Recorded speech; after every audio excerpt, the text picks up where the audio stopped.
Welcome back, everybody. This is your three-man booth. Dan Salem with Phil and Bud. NFL offseason, louder week than usual, guys. So I'm excited.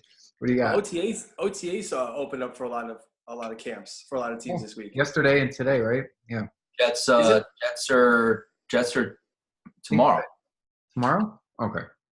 Yeah. Isn't it amazing that the only thing that I think about when OTAs start in the end of May is no one get hurt. You already was it Reuben Foster just tore his ACL in yesterday. On the third play of practice. I mean, So all right, is that due to lack of conditioning in the offseason? The fact that these guys are pushing themselves too hard, or like why are these guys tearing ACLs on free when these are supposed to be like essentially walkthroughs? You know what it is? I think he probably was dehydrated. It's easy to underestimate that in the beginning, you know? I mean, it could also be a freak accident too. That's, it could be all of the above, but it makes you wonder what's going to happen to Le'Veon Bell, who hasn't practiced in a year and a half. He better not tear his ACL on the first day of practice, or I will flip. We're going to send that jersey back to China that we're about to order. I'm getting Arnold for that reason. No jinx. Yeah, and there was some big Jets news. I'm assuming you guys in New York got just people yelling and screaming for several days straight. What happened with the Jets? Well, I guess the turnover was complete. They killed the old team completely, and the throne was overtaken. That's what it seemed like to me. Let me ask you a question, obviously, because we talked about this earlier, and who was gonna take the flip side, and you were kind enough to take the flip side so we could debate. So why, if they're gonna fire him, why are you letting him make a draft pick? So this is my thought, because this has happened a few times, right? Where teams have kind of let the guy run through the draft process and then they get rid of him. I think the Jets had every intention of letting him play out the season and see if this pairing worked. But the last couple of times they did that, it failed miserably, and they forced them to stay together all year. So I think you kind of if you can't bring a GM in anywhere after January 31st. They're not going to want to do it because they're going to get shortchanged in the draft process, right? And their scouting. So you let him finish the draft, says he's the one that already did all the work. But it doesn't make any sense, Dan. It doesn't make any sense. It's almost like you're a chef and you buy the ingredients, but you can't cook the food. Yeah. Okay, but Christopher Johnson comes up with this cockamamie thing. Well, I've taken the last few days to really reflect. This has been the same mediocre general manager he's been for the last 5 years. It took you 5 days after the draft to realize that he's not the GM. I guarantee you this is what happened. I guarantee you. And this is why the longer I thought about it, I wasn't too upset. I actually think he was going to fire Mike Maccagnan at the same time he fired Todd Bowles. I think he was dead set on it. The team sucked. Yeah, they were going to get another top pick, but Maccagnan, he's hit the first-round picks, but he hasn't hit almost any other picks in other rounds. He's got a couple players here or there, but nothing to build a team around, right? Yeah, I buy it, but I mean, if that's the philosophy, then you should have fired him and started from scratch, especially with a third-round pick. I mean, the overall third pick. You should have just cleaned house and just made it over with. It just doesn't make sense, the timing here. You hired a new coach. All of a sudden now he's control. Well, you finish. But I'm a very logical person, and I can understand what happened here, and I'll explain it to you. And if you want, and it's hard to listen to it and be like and give a crap because this is still the mess, right? And then Phil, you'll have to chime in because we could talk the whole time probably. You're outside voice of reason, but go ahead. I know the timing looks awful, and it's like I think they did it as soon as possible after the draft was over. I think that's why it was the timing they chose. Well, there's also nothing for a GM to do after the draft is over. This is kind of like their down period. The GM has nothing to do between now and the beginning of the season. No, they got maybe a couple of free agents here or there, but that's their job is essentially done after the draft. What are you talking about, dude? Do you know how many players get cut right now? How many players are transitioning? There's still unsigned free agents that they have to build a practice squad roster. He's not just sitting at home with his thumb up his ass, dude. Obviously. But the majority of his job as GM is to do the draft process, and that's now over. So, I mean, that's what I think. So this is what they were going to do this from the beginning, and this is what the Jets did. And I think Maccagnan convinced Christopher Johnson to let him keep his job. I think they said, give me one more offseason, give me one more year. He brought in a head coach that was the exact opposite personality as the GM he had. he brought in a head coach who formerly controlled the roster on his last team. And he gave them through the draft, because if he didn't fire him right away, then he has to keep him through the draft, because it's silly. You can't fire him any other time now. And now there's at least a month window right here where you can hire someone new. Or as Phil said, maybe up until September 1st, even you really could get away with it if you had to. I think he convinced him to let him take on this draft like it was a slam dunk. They didn't have a lot of picks. They had a number 3 pick. They didn't have anybody else that they could take but Williams at number 3, basically. And they only had 3 or 4 more picks the rest of the draft. There wasn't a lot there. And so I think he probably said, look, I'll go get you Bell. I'll go get you Mosley. I'll go get you the other guy from the Vikings that backed out. Barr. And he did it. That he didn't really have to work. He didn't really work very hard. This is what I'm getting at. He didn't work very hard because he just paid as much money as possible to get these 3 guys that were at the top of the list. He always. You know what's funny too? Adam Gase was not a fan of the Bell signing for the amount of money that they signed him for. Yeah. As a player, he loves him, but not for that money. Do you think there's a little bit of dirty play, backhanded, back channels with Gase and whispering in Johnson's ear at all, or is this just off his hands? Because when he first came in, he said, "I'm just the coach. That's my job." Now he's essentially running the whole team. He's the coach. He's the GM. Yeah, there was only one part from the old regime left. Mike, the GM, and then he had a couple of fringe players like Darren Lee that were attached to him like the hip. And they shipped him right out. Absolutely, and the same with within like an hour. Yeah. Well, I think that deal was on the table for probably a month and a half, and Gase probably wished he could have drafted someone at the 6th round this draft instead of having it for next year. But I think he came in. I think they had brought Gase in, and like he probably gave his advice and his opinion, and it was completely ignored. And they may not have had as much friction as being played up, but I don't think that they were on the same page. Did they really have to trade? Did they really have to trade Darren Lee for a 6th round pick? Did they have to make that move for financial reasons? Well, first of all, he was never going to play. I mean, my debate with that, and I said to you guys, is that you drafted him in the 1st round. Yeah, he didn't live up to the potential. But you mean to tell me? I mean, you basically traded him away for nothing. I mean, what player comes out of the 6th round pick? You build depth players in the 6th round pick, right? But it's not nothing though, because they would have got nothing if they kept him after this year. Yeah, I mean, I guess I just. Listen, don't mix my words. Like, I think Maccagnan needed to go. I wasn't happy with the way that the team was going, but to me as a Jet fan, and Dan, you as a Jet fan, right? We have to be sitting here and we have to be thinking it's the same old Jets, right? I gotta be perfectly honest. As the way this offseason was going, I was very happy, and I can't remember an offseason where we've gotten through it without one really bad Jets move. And so as soon as I saw the headline, I couldn't believe it. But then I'm like, we always get one. So I was like, all right, we got our one, right? Like, we always big one, get though. One. What? I said it's a pretty big one, though. I mean, because now you got a guy who's going to be calling the shots, who's going to be building a roster here temporarily, and you don't know what you're going to get from him.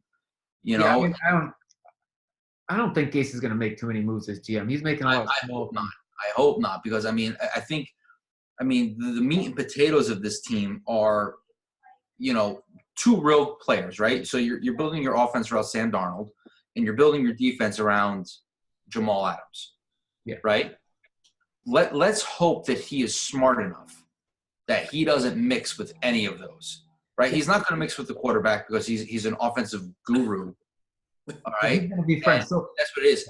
My biggest concern is that he's going to fall out of love with Jamal Adams real quick, and then they're going to ship him, and you could probably get his ransom for him. But he is the lifeline of the defense, and on that defense, with that defensive coordinator, he likes players like Jamal Adams, where they run downhill, they kick people's ass, and they just lay it all out there. You know what I'm going to say? I'm going to say it too simple, and it's always the truth.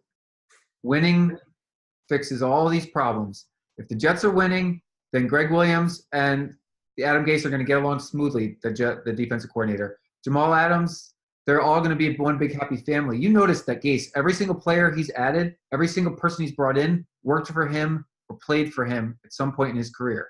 The punter they just brought in was with him with the Bears. The wide receiver was with them with the Bears.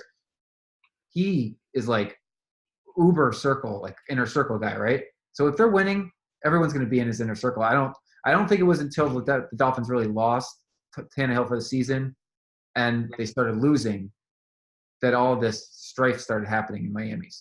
So if we get what we want out of this, they're going to win. And it shouldn't be a problem if they're winning. And if it is, people suck it up pretty quickly. I mean, they were winning early in the year, the Dolphins, until Tannehill got hurt. But it's still, I'm thinking the whole tenure there. The first season they were there, they won, they made the playoffs, and it was a surprise. And then I think Tannehill had been hurt after that. Right. Well, they made it to the playoffs with what's his name, Phil? With Moore? Kellen Moore? Oh yeah. Yeah. Well, so this is Gase's second chance, right? And normally these coaches, they get a second chance. Belichick's second chance, he hit a home run. Pete Carroll's second chance, he hit a home run. We don't know. We'll see what Gase does with the Jets. I mean, you realize that you just compared him with two probably. I thought of two coaches, right? These are two Hall of Fame Super Bowl winning coaches that both got fired from their first jobs or kicked out of town because it didn't work out, and it was a mess. And for all of that, there's a handful of guys that it doesn't work out that way. Right. But this is a second chance. The Giants, they're on their first chance. So first chance is even harder to get right. How many first chances have the Jets coaches screwed up? Rex Ryan, Todd Bowles, Mangini? Well, that's not fair. That's not fair. And you know that's not fair because the first 2 years under Rex, they went to both AFC Championship games, and then the third year they hemorrhaged the team. I know. Well, you remember the first year under Mangini? He was the genius. You remember the first year under Todd Bowles? They went 10-6 and almost made the playoffs. First years for Jets coaches are pretty good. So I'm just saying that's the pattern our teams exhibited, right? So we can be optimistic for this season. No. Wait, the word optimistic and Bud don't mix. No. Right. So this is an interesting question because you're like you at least are good at being the classic Jets fan where you can't help but hate the team. What's fun for you to root for them if you can't find something to like about the team? Because I want to find something to like about them because that makes it fun for me. If I don't like them, no. I mean, don't get me wrong, guys. I love football. I love the Jets. I mean, that's why I'm so passionate about it. It makes me frustrated to see them lose and be embarrassed the way that they usually are. I mean, that's really what it stems from. I mean, you got Joe Namath coming out with books. I mean, this guy's healthy and living. We're not going to win anything while he's still alive. So I'm just going to. Are you excited for Darnold year 2? Yes, I think he's going to be better. I think the way that he ended the season last year was very encouraging. I think that with the hardest part is going to be a new offense, right? But if this guy's really good with quarterbacks like everyone says that he is, I think that it'll be really good. And I like the weapons that they've put offensively with him. I think their offensive line is still so-so, but adding Bell, adding Crowder, having Nwa back for a full year, So it's Robbie Anderson, I mean, I think they should be better on paper. They should be. Well, you remember, it's hard for me to even remember how good Le'Veon Bell was, but he was on the caliber of Madden. He was that good. And then we haven't seen him, right? So that really excites me. I did not care what they paid to get him. They needed to bring him in because you had to. And we haven't had a player like that on our team since Keyshawn Johnson. So yeah, it's been a long time. Phil, you seem to have a rolling call of them. Beckham left and Barkley's kind of slotted himself in. So yeah, when it first happened, I think I've said this before. I wasn't a fan of it because it's the name. Beckham's gone, but now obviously, now you think about it. You think of the players they got in return. They got Antoine Bethea, who's going to be a great in the backfield for the defense. The tackle was Jabril Peppers. They got Antoine Bethea. They got from a different trade. But they got the other lineman for the Olivier Vernon trade, Khalil. I think his last name is it Khalil. I forget his name, but I went on the New York Post and Daily News, and I read about 3 or 4 articles just on how the O-line has been vastly improved in the last 2 years. Again, it's OTAs. Everybody looks great in OTAs. I'm sure Kyler Murray looks good in OTAs, but they're like, oh, Manning's come in. He's more fit than he's ever been. It's May, but these guys got something. That is That is accurate, by the way. He is more I'm fit. sure. What's that? He wants to go out on top. Then he's staying in shape, try to win the season. Well, I think he knows that his job's in jeopardy. So if he didn't do anything like that and come into camp in the best shape of his life, then it's going to be a short hook. So he's got to do that. Talk about motivation. This is the final year of his contract, and he's almost 40. Is he 40? 37, 38? Yeah, I think it'll be 38 during the season at some point. His job is not just on the line. I mean, this is the end. It's like that's true. You're right. Unless he wants to go play for another team, it's the end. It's the end. It's going to be the end in New York. This will be the last year we see of Eli in New York. And I kind of hope that he doesn't go play for another team. It's not going to. No. They all do, though, Dan. I mean, if he feels like he can still play, and there's going to be a team next year that's going to want to look for a veteran quarterback that has good pieces around them that think that they can win right now. Fitzpatrick is still in the league. Right. So there you go. Yeah. Josh McCown did retire, I believe, unless he takes it back. But no, he's retired. I mean, I'm actually kind of surprised that the Jets haven't brought him on as some sort of a coach or something like that, because he mentored Darnold really well last year. I think that has a lot to do with the complete turnover on the coaching staff. They aren't familiar with him at all. Now, I hope that they can see past that maybe over the summer, but it'd be a good PR move to bring him in. So you said that the Jets open up their OTAs tomorrow, right? I think it's tomorrow. Yes. All right. Well, we'll pray The Giants, I think, start. They're already doing it. Yeah. They were one of the first teams, actually. So whenever I don't know if it started this week or last week, but they were one of the first. They have something on June 4th. Okay. Something on June 4th. Well, I mean, that's that in June is the start of the mandatory training. This week is not mandatory. Oh, it's still voluntary OTAs? Yeah, this is. Okay, so then that's mandatory OTAs. Mandatory. That on June 4th. Well, if this is voluntary, there's a lot of veterans. I mean, Bell's at camp, and we didn't even know if he'd show up because that's the veteran move. Not to play during the off season. Did he show up? I mean, I've been. Well, I've been out of the loop right now. I misspoke. I shouldn't have said that because Jets didn't. Yeah, I was gonna say I don't really care if he's there as long as he's working out. I don't want anybody to get hurt. So. No, I get that's my biggest fear. Between now and September, I want all these guys in bubble wrap because we've seen how many times MCL after MCL after MCL after a blown up knee with Teddy Bridgewater. It's just it runs rampant some years. That's the sad part about this time of the year is most of the headlines are the injuries now. When I open up the back page of the New York Post, I don't want to see anything that has to do with Giant injuries or Jets injuries. I want it to be clean. I don't want to hear anything until September. Now you weren't here last week, Bud, but we talked a little bit about it. There are actually some big free agents still out there that haven't signed yet. Now, I don't know if they'll just slot in after injuries or not, but there's got to be a reason these guys don't get signed now, right? What's the reason a guy's just sitting around doing nothing, not being signed? Are they restricted free agents or unrestricted? No, they're unrestricted. Well, you said last week, didn't you think that they might just not want to participate in the activities right? And I mentioned before, I absolutely Wilkerson's still out there. So, well, I mean, the thing is now, in these players, their mentality is that they all have personal trainers. They all have dietitians. They all are working out on their own. They feel like, well, why do I have to go to? As long as I know the playbook, and especially for these guys that are planning on re-signing with the same teams that they have and they have the same coaches, it's the same scheme.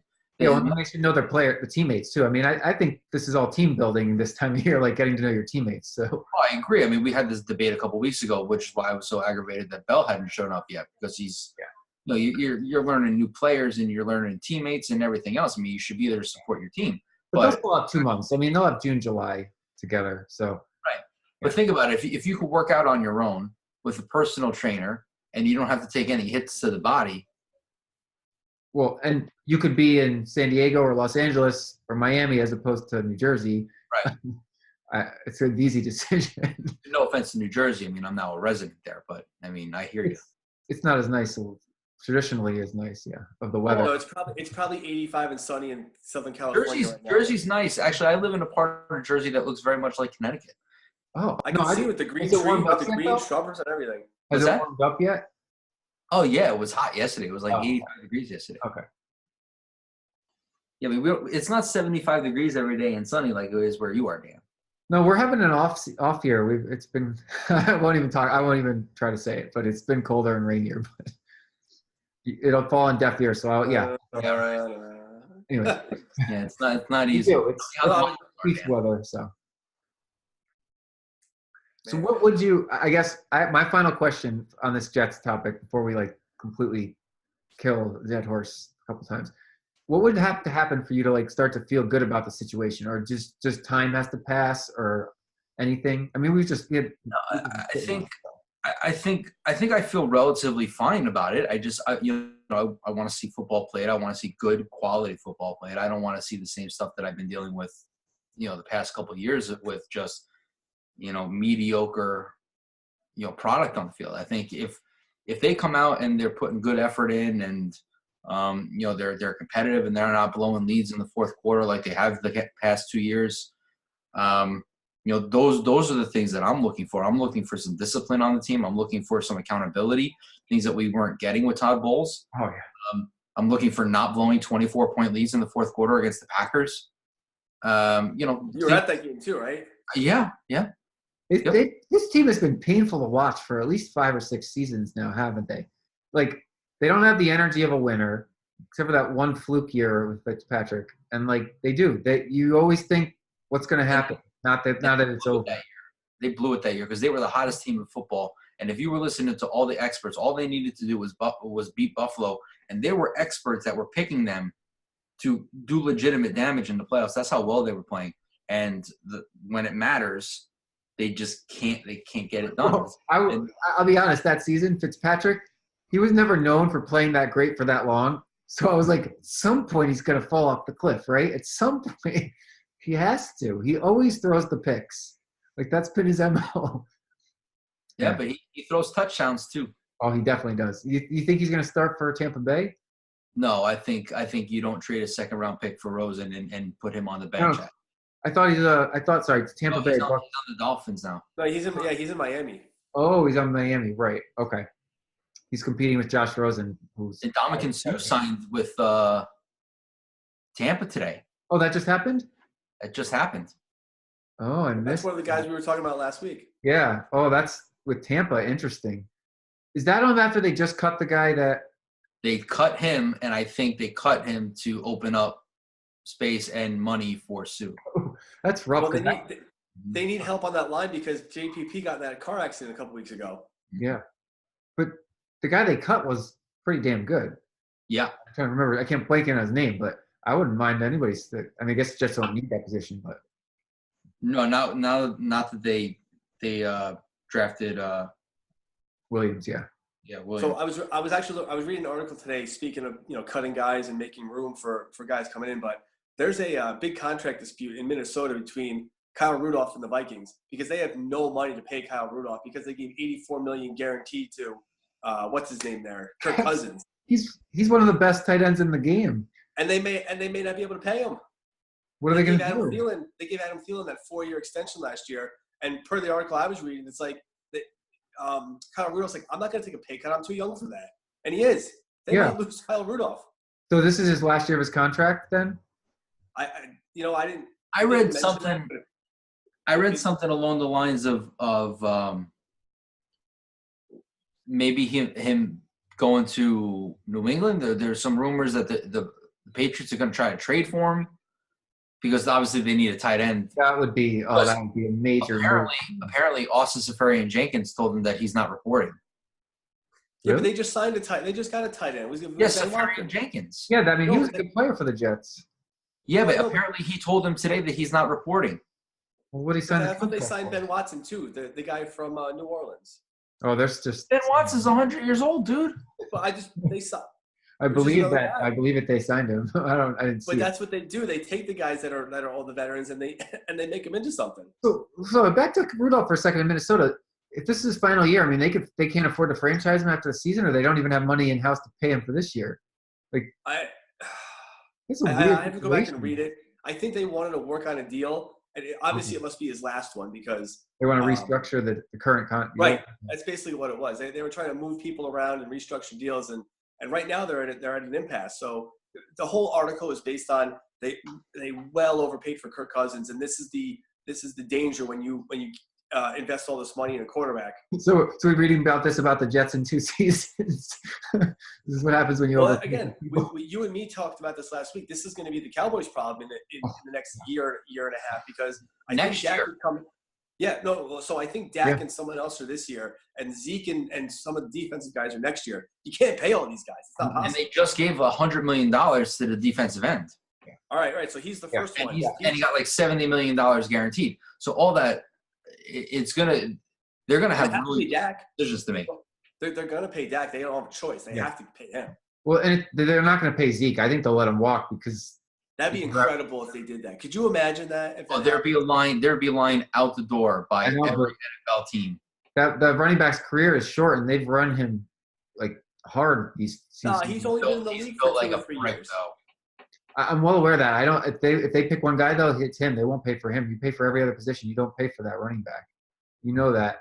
I know, but and they only guaranteed him 2 seasons. They can easily cut him and not lose out too much after a year or two. So could we debate that text message that Phil sent to us earlier? What was that? I know we talked about it, but did that come from the Panthers? This is about. No, that came from or whatever. Ian Rappaport, right? NFL Network. I think it's Ian Rappaport. So Christian McCaffrey, right? That's what we're talking about, the running back. Yeah, I'm gonna find it real quick. So basically, the picture was a picture of the running back and saying he might be the 5th best running back in football. Well, who are the other ones? Might be. So they should have just put "might be" in quotes and let the rest of it stand for itself. But it's not even a debate, because you can think of 4 guys right off the top. We just talked about 3 of them: Bell, Zeke, and Barkley. Right off the bat, all 3 of those are better than McCaffrey. But this season, he might be better. If he's healthy all year, he might be. I will say this: if he was not on the Panthers last year, Carolina finished with what, a 6-10 record, 7-9 record. I don't remember I don't know what they finished. He was responsible for winning at least 3 of those games. No, he's top. I think he might be top 10 this season if he stays healthy. I'll agree with that. But you want to talk about working a running back into the ground? They gave him the ball, 60% of the snaps? I mean, they are driving him into the ground, basically. They're using him on every single play. He's touching the ball, it seems, more than the quarterback is. Yeah, and the Carolina's doing that with Cam Newton, though, too, to that point. I don't think they're doing their team any favors. So I don't even know if Cam Newton's shoulder is any better than it was last year. I haven't heard anything new about it, but he had a dead arm last year. No, I mean, I think if you could grab – so if we're going to talk fantasy for a second, McCaffrey would be a great, add if you fall to the 3rd or 4th round, or there's no chance. But if he's going to go that high, then I don't think he's worth it. I think that's too much risk. Well, McCaffrey's going to go in a lot of first rounds this year. Well, I mean, we're in a keeper league, and there's no way that Josh is giving up McCaffrey. No. He's going to keep him because he got him in the 4th or 5th round last year. So I mean, no. He drafted him in he was on the turn. He was on the hook, so he drafted 2 in a row. So he's either the 1st or 2nd round. I remember that. Oh, really? Yep. Okay. I'm thinking we do keepers too. I mean, I have Zeke, and I always keep him, but I would consider keeping McCaffrey. I would definitely. The first round, like last year, is going to be running back heavy. Maybe DeAndre Hopkins sneaks in the 1st round. That's it. Maybe. And maybe Devontae Adams. Last year was Antonio Brown that snuck in, but I don't know if he does this year with the Raiders. No, he won't. It's going to be all running backs: Devontae Adams, DeAndre Hopkins. But I still got to keep him, though, right? Because I got Brown. I still keep Brown, right? That's a given. How do you not, though? How do you not? Okay. That's what I was thinking. Speaking of him, so I guess in the news today, Ben Roethlisberger was saying how he tried to apologize to Antonio Brown. He's like, he's like that. He goes, "What a two-face." He's like, "Yeah, that's the worst apology." His response was just that, Phil. It said two-face. Two-faced. Yeah, that was his response. Was somebody on ESPN was basically saying Ben Roethlisberger is a liar. I don't believe a word he says. But then I read the same headline about Adam Gase, but I forget. It was the ex-Jet that's with ESPN. I forget it. I don't know. Woody? Yeah, Woody. He was quoted being like, Ben Roethlisberger is like a liar, so don't believe him. Well, he played for the Steelers too, Damian Woody, and he played for the Jets. Okay. So he's got the inside information. I see. But it was just, he's trying to make amends, but it's falling on deaf ears, basically. It's a little late for that. They already traded him. Yeah. I'd be interested to see how Pittsburgh is this year and see if they're any good. They're lucky to be in a mediocre division. I mean, not anymore. They're not. I mean, Baltimore's not terrible. Cleveland's going to be much better. Cincinnati sucks. yeah, but Baltimore and Cleveland are both not terrible, but they're not. We don't know them to be playoff teams yet. So I think that Pittsburgh just has to be not terrible. Yeah, I guess. So the way it's constructed right now, and we know nothing about injuries and whatnot, what is going to be the weakest division this year, you think? Ooh. NFC West. Yeah, everyone was like, the NFC East for the longest time. That's not the case anymore. Everyone's fallen over themselves because Carson Wentz stepped up the field today. I mean, I could see it being like the AFC North even as a surprise. I mean, there's a lot of name value as quarterbacks there, but they were up last season. If anyone was going to take a slide, I could see it being Chicago, Minnesota, and I don't feel strongly. I think Chicago's going to be good. I think they're going to be real good this year. I think it's the NFC West. I mean, you got Seattle, Arizona, the 49ers, and who's that 14 guys? The Rams. The Rams, the NFC. The Rams are really the only. I mean, Seattle came out of nowhere last year. I don't think anybody expected Seattle to be that good. Seattle's almost taken a couple steps back. Doug Baldwin's gone now, and I was trying to think if there was a division without a bona fide like playoff lock. Like I think the Rams are a lock for the playoffs. There's nobody. Yeah, but the AFC North has 3 legitimate teams. I mean, now that Jacksonville actually has a quarterback, and the Colts played really well. That's the AFC South. Yeah. I agree. Oh yeah, AFC South. I agree. They're good. I don't know. I'm like wondering, would anybody in the North make the playoffs if they didn't have to as a division winner? That's where my mind's going. Like, the AFC North is the Colts to lose, I think, right now. No, that's the AFC South. Yeah, they're in the South. I just did the same thing. Oh, you're right. Yeah, Tennessee, Indianapolis, Houston, and Jacksonville. That's I think that's going to be a tough division again. It's been for the last couple of seasons. I always mess that up because Indianapolis is at this part of the United States, not the South. Yeah, I went back to the North with Pittsburgh where we started because I think they might be the weakest. I don't know. They could be the strongest with Pittsburgh and Cleveland. Who knows, right? I mean, you don't know if injuries are going to happen. I have a hard time picking against Seattle until I see it because I got burned last season doing so. So did Phil. Phil took the under. Yes, sir. I was so convinced of that. I got rocked. I was so convinced of that. We could play the podcast. Phil said they're not going to win 3 games. I did. Oh, I can't wait for this season's predictions. We'll have it on video. This will be even better. I did say that. I've never been more sure of something, and boy, did that put me right in the ass. Both of us, we all passed right over the NFC East for worst. Is that because they're not? But they're not. Listen, you want to ask everybody right now who's going to win the Super Bowl? Everyone's going to say Dallas like they do every freaking year. Give me a break. I don't think the NFC East is the AFC or the NFC least like it's been the last couple of seasons. Probably not. It's just again a lot of rookie quarterbacks. I said before, everyone's fallen over themselves because Carson Wentz actually stepped on the field. He could take one snap on week 1 and his knee could go out again. So he's Tony Romo light. How about the headlines about his extension? What has he done to deserve that yet? Like, he was on par to have a pretty good was it rookie season or second season when he may have been in the MVP discussions, and then injuries knocked him right off. Last year they won the Super Bowl. Yeah. Yes. Yeah. And then, but the last 2 seasons he's been injury prone. Well, that's why. Why would you extend the guy until he can prove he can play a full year? I'm shocked. Why would you trade Nick Foles before you knew he can? Yeah, they didn't trade him. They didn't franchise him. They let him walk. But maybe this is a cheap extension, and they're grabbing it cheap before he plays better and raises his price tag. I mean, that's also, I guess, a possibility. But if they're not getting, I don't even know who the Eagles have as a backup now. You want to talk about no backup plan? They had Mark Sanchez. Is it still Sanchez? No, I don't know.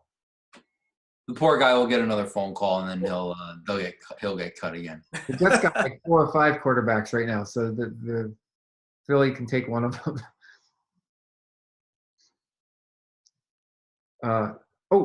Last thought. XFL. I know Los Angeles has a team. Is New York getting a team? I didn't look. Yes. Yes. Yeah. These are all big city teams now, right? Yeah, it's L.A., Chicago, New York. I think there's a Texas one. Is there an Orlando one? I don't know if there's an Orlando one. So that was the big screw up the AAF. I don't think they were in any big cities. They were no big cities. Less interesting. So XFL got the big cities and the Fox deal, which is pretty. They're going to be on Fox. But they got the Fox deal because the WWE is going to Fox. Doesn't matter why. That's now a Disney deal. And so they're going to be on Fox. They're going to be on ESPN. FS1. Yeah, FS1. I don't think they're on NBC, but maybe there's a third network. They're on all the major networks. So again, we'll see. And that's obviously key. If you're not going to be on the networks, you're not going to have exposure. You're not going to last. And they still have a full year to get all their stuff together. I mean, he's really doing it. He's doing it right, rather than just throwing it together like the AAF did. Well, I got to believe the NFL looks out there, right, and sees 4 possible new leagues and thinks, I want one to do well and survive. Does it make a choice and help?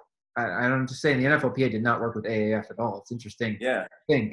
I really wonder how much it has to do with those teams who were not in big markets. They were in Memphis and Orlando, San Antonio, San Diego, which, I mean, I guess you can count as a bigger one, but they were in a whole bunch of not as interesting. Not as interesting to a national TV audience, San Diego versus Memphis, as it is New York versus LA. So. Right. Well, but to Bud's point, there was nobody at these games because nobody cared. Nobody cares about football in those states anyway. Well, they care in San Diego. I said that's the exception. Yeah. That was the exception, San Diego. Because the NFL stole their teams. So. Right. Yeah. All right. Well, before we get cut off, this has been fun. We had a good argument. Hopefully we'll have something to yell about next week. By the way, before we get cut off, who predicted the Knicks were going to get the 3rd pick last week? Right here. I was just going to say, Phil, who do you got tonight? Oh. Raptors, Bucks. Raptors, Bucks. Listen. Oh, what kind of fan are you? The Warriors already have the NBA title locked up, so this is a relevant conversation. It doesn't matter. Dan's going to be over there rocking his Golden State back-to-back championship shirt soon. Yeah. Clippers. There you go, the Clippers. They're the first team since the Celtics in the 50s and 60s to go to 5 straight championships. Definitely impressive. Thanks for watching BuzzChomp. Subscribe and share. Subscribe and share. Subscribe and share. Share. Woo.